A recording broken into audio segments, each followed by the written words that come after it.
வணக்கம் friends, welcome to சுபீஸ் wonderland. இன்றைக்கி நம்ம பார்க்க போகிற ரெசிபி சுண்டக்காய் பச்சடிங்க. ரொம்பவே டேஸ்டியான டிஷ்ஷுங்க. அதே போல் ரொம்ப ஹெல்த்தியான டிஷ்ஷும் கூட.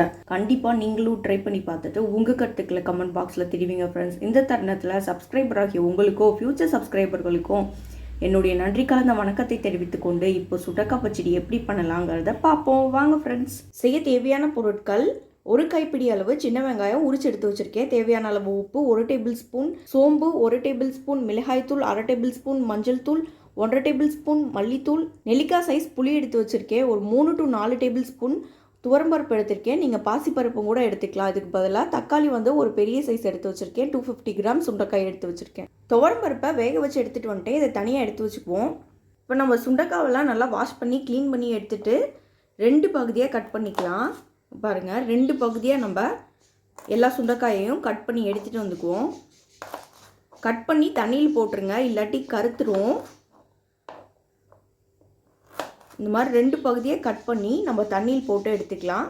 இதே மாதிரி எல்லா சுண்டைக்காயை கட் பண்ணி எடுத்துகிட்டு வந்துக்கிறேன். ஒரு பேனை ஹீட் பண்ணி அதில் ஒரு 2 டேபிள் ஸ்பூன் எண்ணெய் விட்டுக்கிறேன். எண்ணெய் ஹீட் ஆனதுக்கப்புறமா சோம்பு சேர்த்துக்கிறேன்.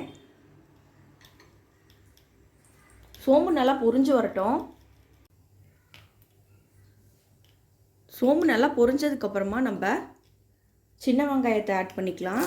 நீங்கள் பெரிய வெங்காயம் கூட ஆட் பண்ணிக்கலாம், சின்ன வெங்காயம் இல்லாட்டி. வெங்காயம் நல்லா வதங்கி வரட்டும்.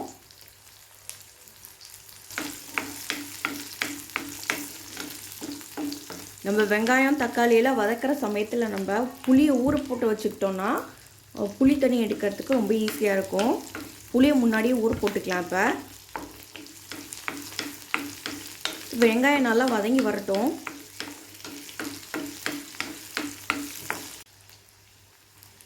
வெங்காயம் ஓரளவுக்கு நல்லா கலர் சேஞ்ச் ஆகி வதங்கி வந்துடுச்சு. இப்போ நம்ம தக்காளி ஆட் பண்ணிக்கலாம். தக்காளி கொஞ்சம் பெரிய சைஸாகவே பார்த்தா ஆட் பண்ணிக்கோங்க.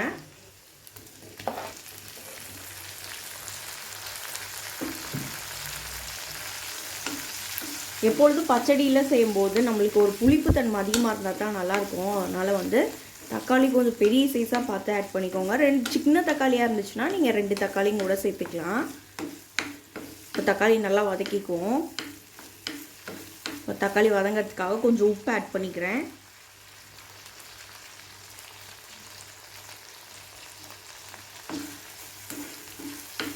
தக்காளி நல்லா வதங்கி வரட்டும்.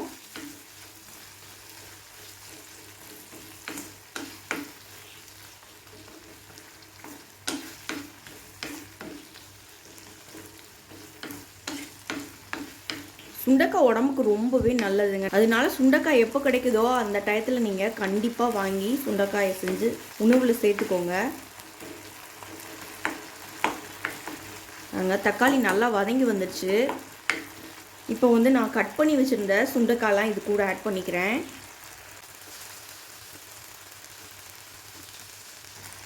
சுண்டைக்காயை நல்லா வதக்கிக்கலாம்.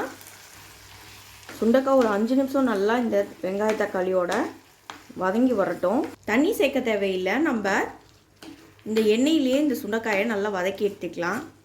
எண்ணெயிலேயே நல்லா ஒரு 5 நிமிஷம் நல்லா வதக்கி எடுத்துருக்கேன் இந்த சுண்டைக்காயை.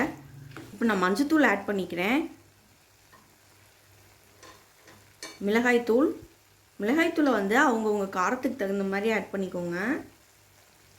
இப்போ மல்லித்தூள் ஆட் பண்ணிக்கிறேன். இது எல்லாத்தையும் நல்லா வதக்கிக்கலாம். இந்த மசாலாவோட பச்சை வாசனை போகிற அளவுக்கு நல்லா வதக்கி எடுத்துக்குவோம்.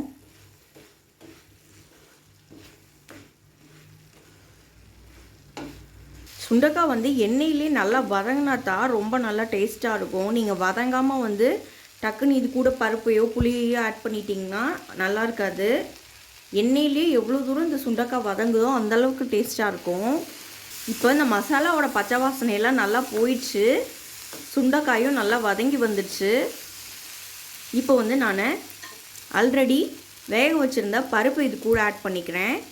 இன்றைக்கி துவரம் பருப்பு தான் நான் ஆட் பண்ணுறேன். நீங்கள் இதுக்கு பதிலாக பாசிப்பருப்பும் கூட ஆட் பண்ணிக்கலாம். பாசிப்பருப்பும் ஆட் பண்ணாலும் ரொம்ப டேஸ்ட்டாக இருக்கும். இப்போ நல்லா மிக்ஸ் பண்ணிக்குவோம். இது கூட கொஞ்சமாக தண்ணி ஆட் பண்ணிக்கிறேன். நான் கட் பண்ணி வச்சுருந்த சுண்டைக்காயெல்லாம் போட்டு வச்சுருந்தோம் பார்த்தீங்களா, அந்த தண்ணி தான் கொஞ்சம் ஆட் பண்ணிக்கிறேன். ஏன்னா அதில் வந்து அடியில் இந்த சுண்டைக்காயோட சீட்ஸ் எல்லாம் இருக்குது, அதை வேஸ்ட் பண்ண வேணாம். அதை வந்து இது கூட ஆட் பண்ணிக்கிறேன். இப்போ நல்லா மிக்ஸ் பண்ணிக்குவோம்.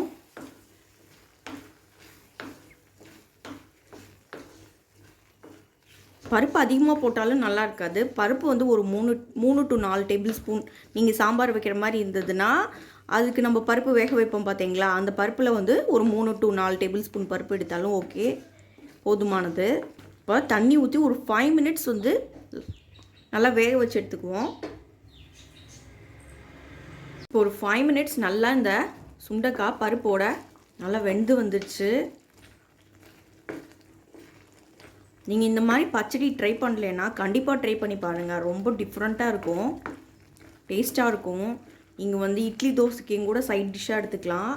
இப்போ ஒயிட் ரைஸ்லேயே நம்ம பசஞ்சு சாப்பிட்டோன்னா ரொம்ப சூப்பராக இருக்கும். இப்போ வந்து நான் புளி தண்ணி இது கூட ஆட் பண்ணிக்கிறேன்.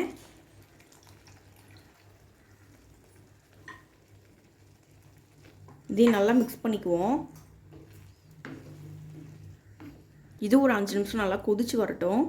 உங்களுக்கு காரம் பார்த்துக்கோங்க, காரம் பத்தலைன்னா நீங்கள் இன்னும் கொஞ்சம் மிளகாய் பொடி ஆட் பண்ணிக்கலாம். பாருங்கள், எண்ணெயெல்லாம் பிரிஞ்சு நல்லா சுண்டைக்காய் வந்து அந்த பச்சடி வந்து சூப்பராக சுண்டி வந்துடுச்சு. இங்கே பாருங்கள், ரொம்ப எண்ணெயெல்லாம் அழகாக பிரிஞ்சு வந்துருக்கு பாருங்கள். இந்த அளவுக்கு நமக்கு சுண்டி வரணும். அவ்வளோதாங்க நமக்கு. இப்போது சுண்டைக்காய் பச்சடி ரெடி ஆயிடுச்சு. ஃபைனலாக கொஞ்சம் கருவேப்பிலை ஆட் பண்ணிக்கிறேன். இதையும் நல்லா மிக்ஸ் பண்ணிக்குவோம். அவ்வளோதாங்க, நமக்கு சூப்பரான சுண்டைக்காய் பச்சடி இப்போ சர்வ் பண்ண ரெடி ஆயிடுச்சு. இது ஒரு பவுலுக்கு ட்ரான்ஸ்ஃபர் பண்ணி எடுத்துகிட்டு வந்துக்கிறேன். இப்போ ரொம்பவே ஹெல்தி அண்ட் டேஸ்டியான சுண்டைக்காய் பச்சடி ரெடி ஆயிடுச்சு ஃப்ரெண்ட்ஸ். இந்த ரெசிபி உங்களுக்கு பிடிச்சிச்சுன்னா எங்கள் சேனல் லைக் பண்ணுங்கள், ஷேர் பண்ணுங்கள், சப்ஸ்கிரைப் பண்ணுங்கள், உங்கள் கருத்துக்களை கமெண்ட் பண்ணுங்கள். மீண்டும் இன்னொரு நல்ல ரெசிபியோட உங்களை மீட் பண்ணுறேன். அதுவரை உங்களிடமிருந்து விடைபெறுவது சுபீஸ் வண்டர்லேண்ட். தேங்க்யூ.